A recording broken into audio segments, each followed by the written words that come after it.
If you have more of an empath type of personality, how do you stop taking on other people's burdens while not squishing who you are as a person? I don't know how to explain this without utilizing my faith, so I'm going to speak from a faith perspective, and hopefully if you're not a Christian, you can glean something from it, but if you are a Christian, it will also help you walk better. Now, before we dig into this verse right here out of Galatians, let's talk about what we should do as believers. The Bible talks about us being yoked to Jesus, meaning, like, if you think about two oxen being yoked together, they're tethered together, and therefore they're able to pull a load. If one of the oxen is weak, the other one picks up the difference. And since we are always going to be the weak ones, Jesus makes up the difference. That is who we're supposed to be yoked to.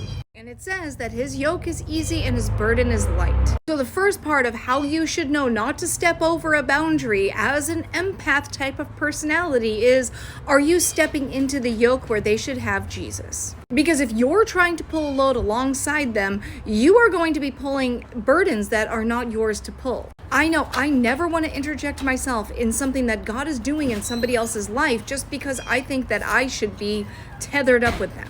Now, here's a verse that I know that a lot of empaths read very differently, but I want to read it in context, and that is bear one another's burdens. And people who have that empath type of personality say, I'm going to bear your burdens with you. I'm going to sit with you, and I'm going to listen, and I'm going to try and help you.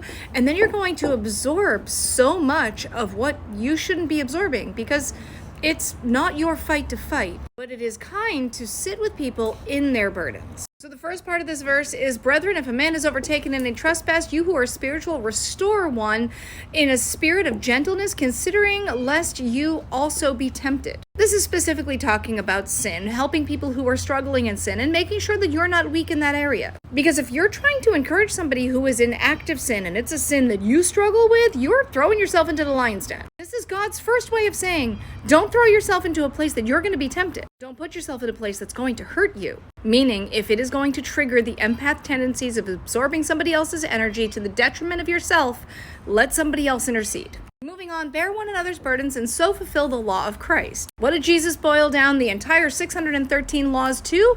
Love God, love others. And the way we love God is by honoring and respecting all the things he put before us, and the way that we love others is honoring and respecting what God is doing in their lives. And the way I think about this is sometimes you're not the one that God put in somebody else's life to help them bear their burdens. Because if it's going to make you stumble, God didn't put you there. And ultimately, the last part of this is, for each one shall bear his own load. Ultimately going back to the idea that you are yoked to Jesus. So if your help for a person is actually hindering them going back and bearing their load alongside Jesus, that's not help, that's hurting. Not only them, but also you. Don't eliminate your empathy, just tether it.